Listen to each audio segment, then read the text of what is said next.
सादिया जावेद साहबा।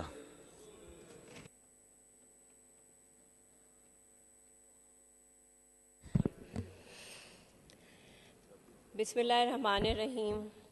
कहते थे कि हम कराची का मान हैं, अब कहते हैं बजट दो, हम पे मेहरबानी करो। बिस्मिल्लाहिर्रहमानिर्रहीम। स्पीकर साहब,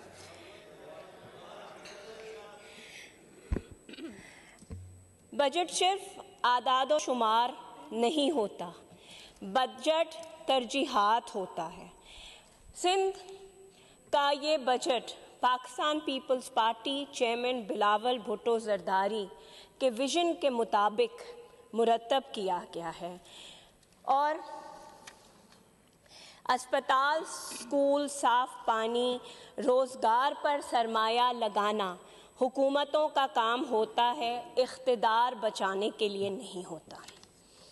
यहाँ बहुत सारी बातें हुई, कुछ मेंबर्स ने यहाँ में सबसे पहले सिंध के हेल्थ डिपार्टमेंट के मुतालिक यहाँ बहुत सारी बातें की गईं। सबसे पहले हमारे अपने मेंबर ने भी बात की लियारी जनरल हॉस्पिटल के हवाले से। मैं उनको बताना चाहती हूँ कि लियारी जनरल हॉस्पिटल में 24 घंटे हर तरह की OPD, pre operation, post operation दवाइयाँ अवेलेबल हैं। एमआरआई मशीन बिल्कुल सही काम कर रही है।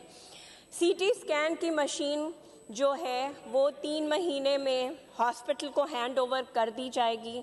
ऑक्सीजन 24 घंटे अस्पताल में अवेलेबल है। बिल्कुल उनकी एक शिकायत कि जी लिफ्ट काम नहीं कर रही, एक लिफ्ट काम कर रही है और 3 लिफ्टें इस बजट में उस हॉस्पिटल में इंस्टॉल कर दी जाएंगी। अच्छा, दूसरा, यहाँ से एक फाजिल मेंबर ने कहा कि जो हमने बल्दिया टाउन में SIV